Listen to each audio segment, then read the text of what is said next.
Good afternoon, everyone, and welcome to Inderes TV. Today we're sending from Wärtsilä's headquarters, and with me I have CEO Håkan Agnevall. Hello. Hello. And welcome to Wärtsilä. Thank you so much. Thanks for having me here, and welcome to the show. Thank you. And we're going to talk about the Q2 today. Yes. So let's start there. How would you summarize the market conditions and performance for Wärtsilä? It was a strong quarter. Yeah, it was indeed a strong quarter. I mean, we were up on basically all major parameters: order intake, sales, profitability, and cash flow. And order intake up with 18%, driven both in marine and in energy. A bit of a disappointment on energy storage, but that is a smaller part of our business.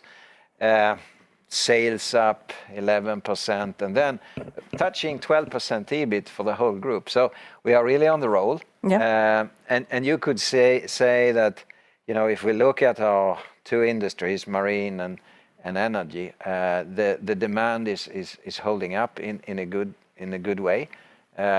Marine new build very strong in cruise, strong for Q2, strong in merchant, strong in LNG barges, etc. On the energy side, very strong new build. I mean, up 300% in new build. A lot US base load and of course data centers. Everybody's excited about data centers these days, and we had our first order in the US on data centers. So that is also it's a strong driver. Services order intake was down 6%, but services is actually developing well. We have 4 what we call disciplines in services, and it was one of those disciplines, basically the retrofit business, which is it's a project business, so it can be a bit lumpy, and that was a bit down. But all the others, service disciplines, spare parts, field service, etc., book to bill above 1 and growing. So overall, even though order intake was down in services too, we still see services growth in a very positive. So very strong quarter there. Yeah. So if you talk about Wärtsilä's two largest businesses, marine and energy, how would you summarize the impacts from the recent threats of the tariffs caused by the US? So tariffs, I would say overall limited impact on marine and energy, but a huge impact on energy storage. Yeah. If we start with marine, as we know, US is not a big nation in marine when it comes to owning and operating vessels. And, you know, estimates are that US, marine transport, it's even less than 10% of the global marine transport. So this is rather limited impact. There has been some uncertainties related to the Section 301 and the US Ships Act about, you know, can you access US in the future with Chinese ships? But we are actually seeing that customers are going ahead placing orders still with Chinese shipyards. Okay, yeah. Some have a little bit more bias versus Korean shipyards, but they are quite full. Overall, on the marine side, I would say very limited impact. Okay. If we look on the energy side, yes, we have a very concrete impact in terms of tariffs. We export engines from Vahva to the US, and now we have to apply 10% import duties, which we are doing, so we are passing it on to our customers. But the demand for energy solutions is very, very strong in the US these days. So the market is absorbing those 10%. Then, of course, there is uncertainty. Mr. Trump has indicated he wants 30% tariffs to Europe. Let's see where it lands and how those negotiations are panning out. But I would say on the energy side, limited impact actually also so far. Okay. Then coming to storage, where it has a big impact because the tariffs versus China and Asian countries has been very, very high. And you can basically say that the storage market in the US has halted. There is very little activity. Yeah. Now, we have a benefit that we are actually geographically, we are diversified. We have certain core markets like Australia, UK, Europe, etc. So from that perspective, we are not entirely depending on the US. But what we see happening when the US market is stopped, of course, competition, they're also starting to address our core markets in a more active way, so which is increasing competition. So storage is impacting, but the mainstream of our business, very limited impact so far. Yeah. So how do you see the way out of that from a storage point of view? I think that, nobody knows. I mean, where would that U.S. administration go on tariffs? It's very unclear. So it's very hard to predict. Hard to predict. When we see, because we guide and we have provided guidance for our demand outlook for storage, like for energy and marine, but for storage we say it's going to be better, and that is colored by the fact that we are coming now from low levels, but also the fact that we see activities in growth in markets outside of the US. Yeah. Okay. US is a standstill. Personally, I think it will take some time until that situation kind of changes. Yeah, but that's a good answer. So the data center boom, you already mentioned that you also earlier this week announced that Wärtsilä will supply engines to operate a new data center in Ohio. What makes your engine solution competitive in this kind of use? So basically, we are already delivering power plants in Europe. Now, this was the first one in the US. If you go back a couple of years, the data centers were smaller. So when you built a new data center, you needed 5, 10, 20, maybe 50 megawatt of power. You went to the utility and you wanted to hook up, you get a permission to do so, and then you bought some high-speed engines to provide backup power if the grid would fail. That was the kind of business model of the past. What is happening now is that the data centers are getting bigger and bigger. And now the data centers, they require hundreds of megawatts, maybe even a gigawatt sometimes. And now, because of this, the increasing size, when the data center developers, they go to the utility and, we want to hook up, the utility says, that's interesting, but, there's so much power, we need to put it in our planning process, so you will have that power, you might have that power in 8 to 10 years. It's not a viable solution. No. So now, therefore, it becomes, with hundreds of megawatts, you need to generate your own power.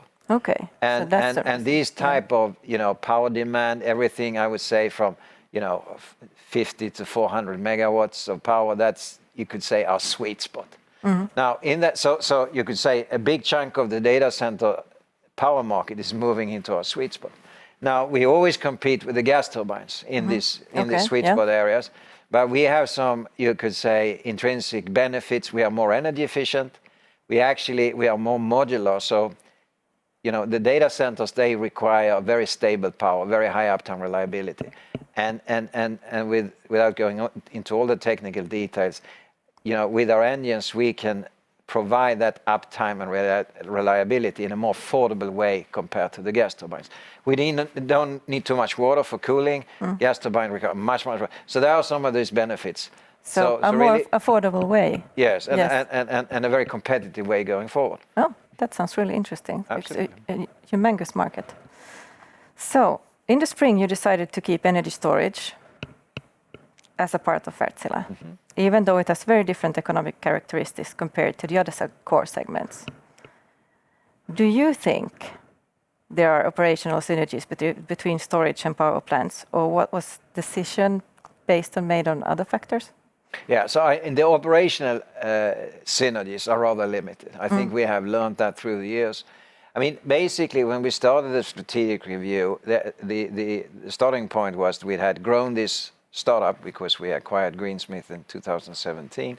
We had, grown the startup to a billion business. We had made it profitable, and it was really the time to, how are we going to continue to grow it going forward? We also said, and we did, looked at different ownership alternatives, everything from fully divesting to keeping or partial, etc. So we did that. And we took quite some time in doing it, almost 1.5 years. I think eventually when we did the overall valuation and having talked to different partners, we made the assessment that the best way to create shareholder value for Wärtsilä was to keep the business. So that's really the rationale. The core, okay. And now when we did, in April, when we revised the financial targets, we also made the move to have it as a separate P&L, externally, reporting, putting separate financial targets, because it is a business with different characteristics. It's growing faster, but the profitability is certainly lower. Yeah. So that's the rationale, that's the thinking. Yeah, okay. So Wärtsilä has a very strong balance sheet with a net cash position. How do you think the balance sheet could be put into more efficient use in the future? So, I mean, you're right in the sense we have a very strong balance sheet. I mean, we are well funded for R&D program. I mean, we are currently spending 4 to 5, I would say closer to 4% of our net sales on R&D. So we have increased that previously from 3%. We have done some smaller M&A, more bolt-on type of acquisitions. We could make a bigger move, but so far, we haven't found the right opportunity, and we are really focusing on bolt-on. And then long term, if we get too much cash, we will have to make considerations if should we give the cash back to shareholders, etc., etc. But that's a board decision. It's not on the agenda now. We will keep on also having a strong balance sheet going forward. You could say there is a lot of uncertainties in the market. You could also say that we are a project-oriented company. So it's also good to have a strong balance sheet. Okay. So one last question. What excites you the most as a CEO about Wärtsilä's business when you look into the near future, 2025 and beyond? Yeah, I think we can really make a difference. I mean, we can be a very meaningful partner to our customers in the decarbonization transition. This is a transition. It's going to take time. It's going to take decades. It's a transition where green is not black or white. There are no single simple solutions.